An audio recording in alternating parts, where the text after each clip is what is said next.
Hello and welcome back to the Nasty Metal Production here YouTube, and welcome to another Friday review. Today I am reviewing Nocturnal Creatures, which is the debut full-length album from Swedish rockers Bomber, which was released through, let me go on to the Metal Archives page here, Napalm Records on March 25th of this year. Now, Bomber, again, these guys were formed all the way back in 2016 and released their debut EP titled Arrival, which is a fitting title for their debut EP in 2017. But some years later, here we are with their actual full-length album. So, without further ado, let me get into my overall thoughts on Nocturnal Creatures from Bomber. Okay, so before I really get into any of my overall thoughts on this album right here, you know what I have to do. I have to do a track listing rundown so I can tell you folks what are the songs are on this album, how many songs are on this album, and what is the time length for this album. And since we have at least about 10 songs here, at least 9 songs with at least one intro, which is basically the title track. It has the time length of 38 minutes and 44 seconds, so these 10 songs are beginning with, of course, the 54-second intro that is basically, well, the title track.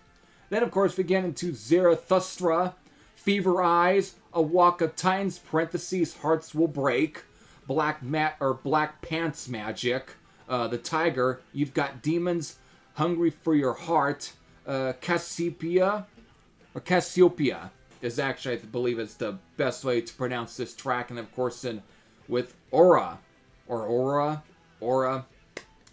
So there it is. There's your 10 songs, and what I remember of their EP from what I remember listening to, they definitely at times had a clear Thin Lizzy influence, but with this album right here is where I think you could tell they're starting to broaden out, but you can tell they're also bringing in some of their other influences, because of the best way I can really for you right now to describe Nocturnal Creatures as a whole is if you were to combine, let's say, the best of Pretty Maids, at least mostly, maybe for example, the first 2 releases, meaning the EP and of course Red Hot and Heavy album.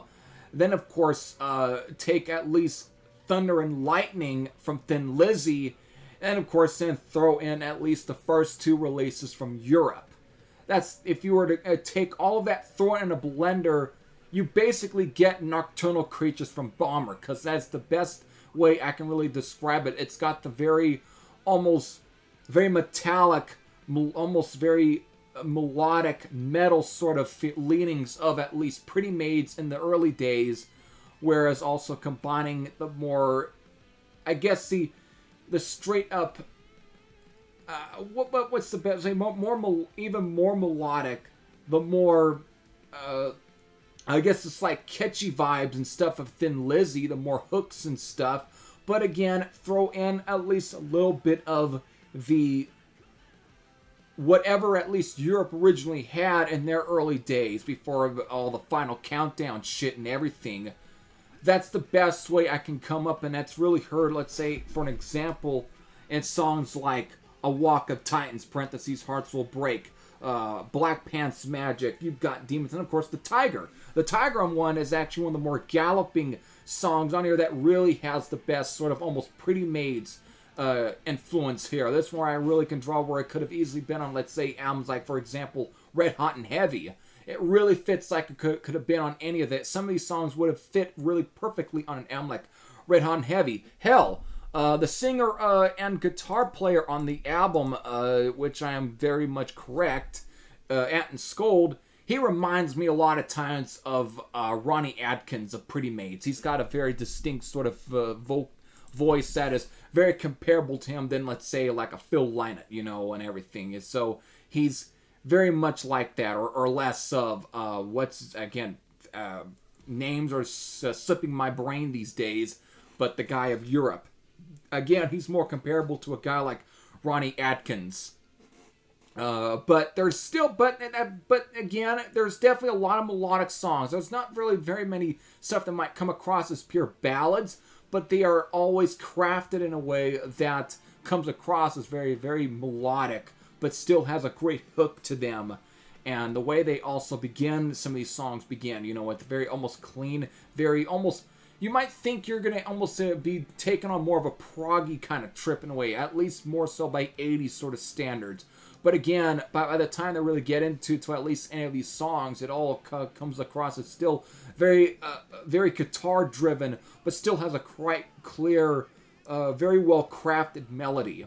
The only other song that I think that kind of sets itself apart from the rest of the album has to be the song Zarathustra, which is the only time I'm ever going to make this comparison, which is basically if you combine the straight-up pubby, sort of almost boogie rock tendencies of AC/DC, but combined with the sort of melodic nature of, or the very great sort of melodic nature of Thin Lizzy. Again, a crossbreed between AC/DC and Thin Lizzy. And that's really, again, Zarathustra is the only song here that really kind of gives me that sort of impression. And it's a straight up bare bones rocker of the entire album. Everything else comes across as more, way more on the, at times, slightly bordering on the metal edge, which is basically heard in, let's say, songs like Black Pants Magic, The Tiger, and some of the, and for example, really, but most part, everything else has still a clear, very rock-based sort of structure for these.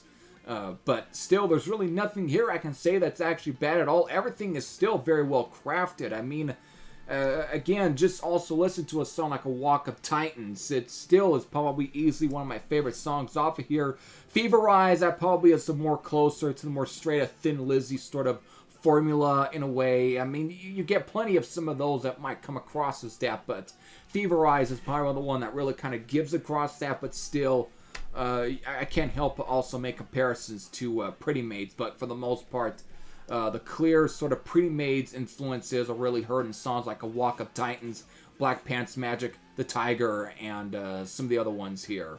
But that's about it. I mean, everything else is just very well crafted, and that's all I can really say. There's some great leads here. Production's fantastic for you. It has such a great warmth to it. And I think each song, though, has at least its own different character that I think sets the songs apart at least when it comes to guitar tones and everything. So I guess I don't know, that almost seems to be taking itself out of the Queen playbook in a way, like Brian May, who did that kind of thing with at least some of the albums there in the 70s, where for each song having its own little sort of its own guitar tone and everything, have its own distinct style that makes the song its own song instead of just blending in all together all at once. So there's that sort of really interesting, let's say, aspect to this album that really kind of sets itself apart so far from some of the albums that I've at least have listened to this year for reviewing. But that's about it. So other than that, there's really not a bad song on here. Everything's great. I mean, I know everyone will be asking, what is the title track basically like? Well, again, it's a 54 second word spoken intro before, of course, going straight into Zarathustra, which is so interesting because by the time it goes in that, you think it's going to go into, like, say something like, for example, like The Tiger or that, something that's more, or even like Fever Eyes, something that's a lot more, again, of the more Thin Lizzy or Pretty Maids or Europe or early days of Europe kind of structure, but instead, again, it's more of a straight up hard boogie rock kind of feel of Zarathustra in a way, which is so interesting and different. But I like it. I love me that kind of style again. So that's all I can say there. So that's about it, folks.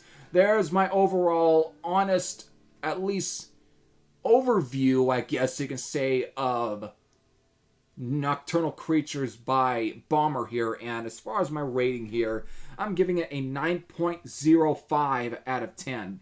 And I think it's a very well solid album. And I think what really puts this, the rating up this high for me is, the songs like, for example, Zarathustra, Fever Eyes, A Walk of Titans, parentheses, Hearts Will Break, Black Pants Magic, You've Got Demons, and The Tiger. All of these songs, I think, to me, kind of put this album over with that kind of score. And those are also some of my recommended tracks to really check out. Since if you're fans of bands like, for example, Thin Lizzy and Pretty Maids and those first two albums from Europe, or anything they've released since the 2000s, where they kind of went back to me more of that, let's say, trying to go more of that Thin Lizzy style in a way, I think you'll definitely dig Nocturnal Creatures by Bomber here. So with that, hope all of you enjoy, and I'll probably do my best to leave you a link to the Bandcamp page. So with that, this is Heavy Thrash saying I'm out, and I'll see you all later. Take care, everyone.